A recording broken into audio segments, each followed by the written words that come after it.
blocks Saturday to tie the school record in 18 games, as the other two guys said, in 31 and 35 games. How remarkable is that to you, what he's done in that category? It tells you he's a pretty good shot blocker. Goes after balls. The best shot blockers I've seen are the ones that let people release the ball and then go get it. And that's what he does. Marcus Camby, when I had him, that's exactly what he did.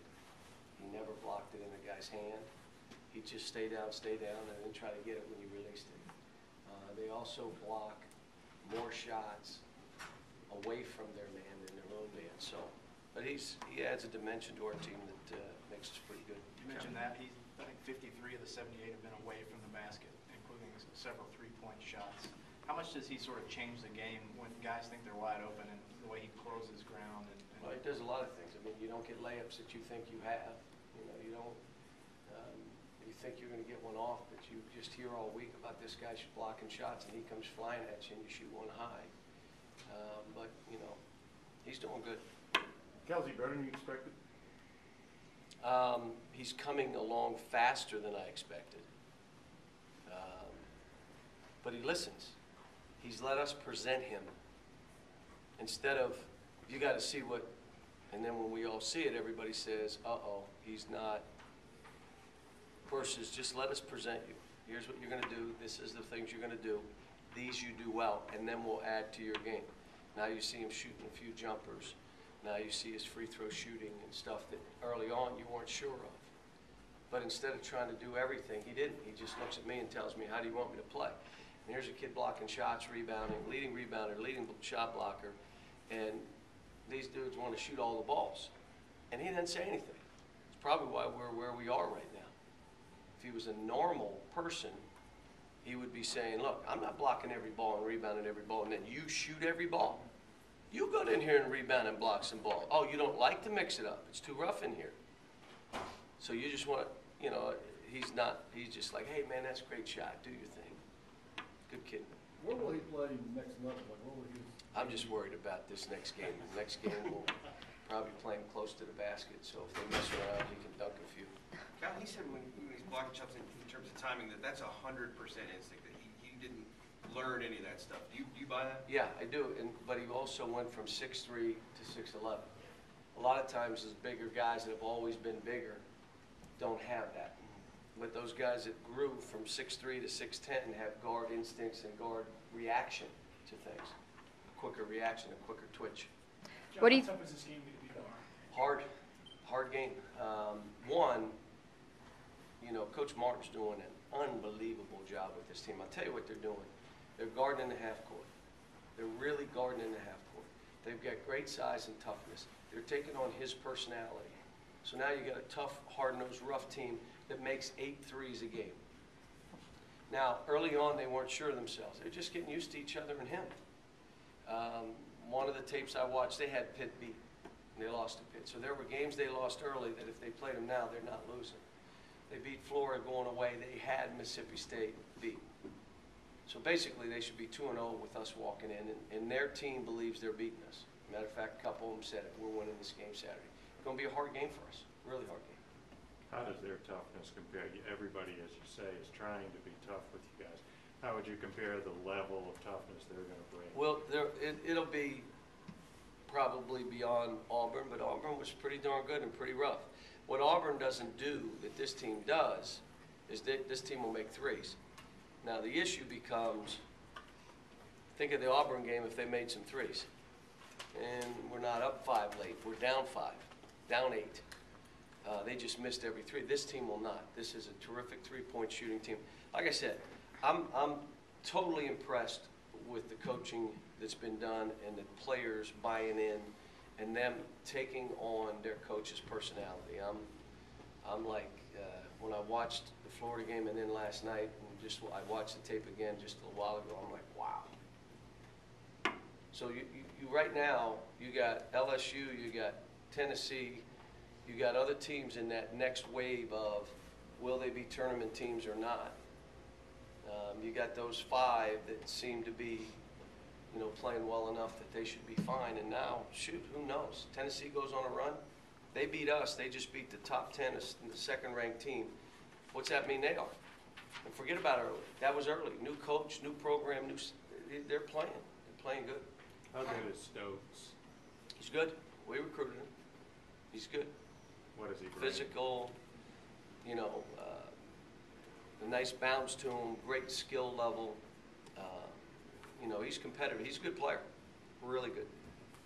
Cal, what was your message after you went back and watched the tape of the Auburn game? What was your message to the team when you got back? Well, you can't get beat to every 50-50 ball, and we showed them on the tape. Every tough rebound they got, every 50-50 ball they got. And then we showed them the last 10 minutes where we got them all, and we grounded out. We made plays. We did the easy things. And that's who we should be the entire game. Alabama football, the entire game. And then if you turn it over with 2 minutes to go, I'm going to be mad, like he was. You get a penalty with 2:30 and the game's over, I'm going to be mad. That's where we're trying to go. We're not close to that. We still break off plays. We do things we choose to do versus what we've been taught to do. And then the toughness part of the game. I mean, every team, until you negate that kind of play. In other words, you foul out the other team and make and ones, and it doesn't bother you. You make little layups. Teams are going to keep doing it to us. They're going to keep being physical. Do you use that Alabama reference with them a lot?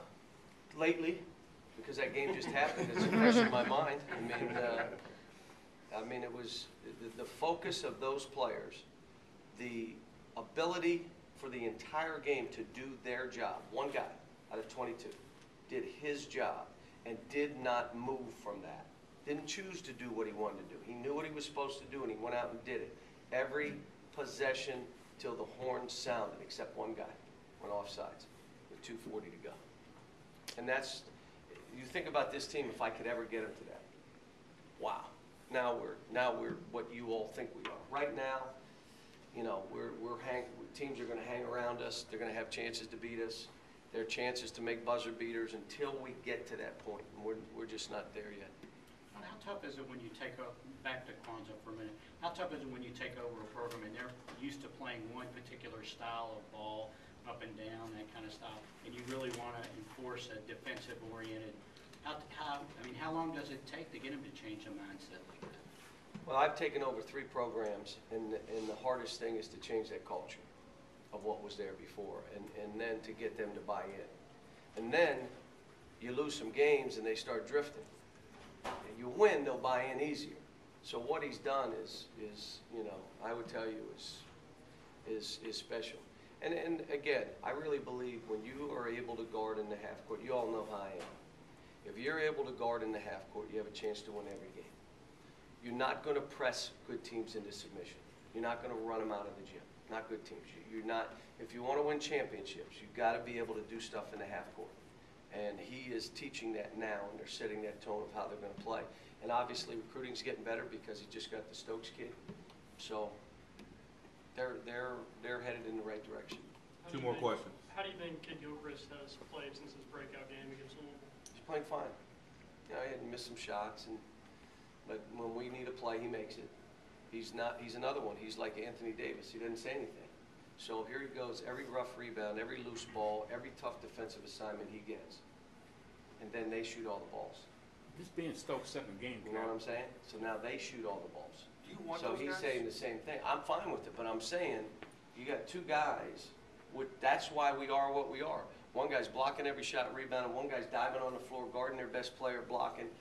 Either one of them could score 20 a game, and they're like, I'm good with this. I heard a guy, a talking head, say, well, you can't say one of the Kentucky players because they only average 12 a game, 11. So you could, what?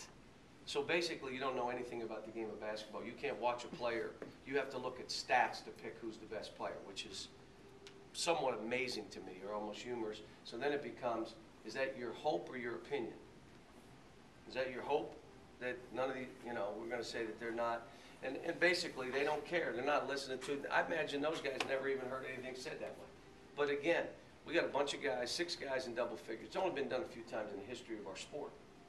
And they're because we got unselfish players. That's fine. If I score 20, I do. If I need to score 20, I will. If not, we're getting our point guard to understand that. To get us started, be a playmaker. And the more he does it, the better we become. This being Stokes' only Stokes' second game, can you predict how much you might see him tomorrow? I have no idea. No idea. You know, I imagine if they need him, they'll go to him. Is that mindset that Davis Last and question. Cougars have? Can you coach that? I love coaching it. The other one's hard. I would tell you that when you're in the recruiting process, you get an idea. Anthony Davis, they asked him, well, where are you going to play? He said, I don't care. When we sign him, I don't care where I play. I just want to win. Play me wherever you want to play me center, 4-man, 3-man, play me where you want to. I just want to win. Michael Gilchrist, I just want to win, came to me and said, bring me off the bench so Darius can start. He's a senior. I know you want to just, well, what? He did? Oh, yeah, he did. Bring him off the bench so Darius can start because he cares that much about his teammates. We got a unique thing. We have to play in a physical game and negate it. We got to talk more. We do those two things, negate physical play. I don't want them fist fights, push, shove, but when they do it because they think they have to play against, you got to negate that. And then you got to talk more, both on offense and defense. We do that, then we start that stride of where we want to go. We're not there yet. Are they talking any better now than they were before? Are they making any progress? Some, you know, there was, again, last game, there were 2 or 3 times they could have just spoken to each other in an easy switch, and they don't, and it's a basket. And then in a big-time game, you lose. Now, was it worth losing you not saying, go get that man, or switch out? I got him, you take it. Was it worth it? Did that use all kind of energy? Well, again, you got a lot of players that have played for themselves. They've never played about a team. It's all about getting my numbers and playing. Those habits break slowly. So, and I'm not saying we're selfish. Obviously, we're not. But when they were in high school, it was all about them.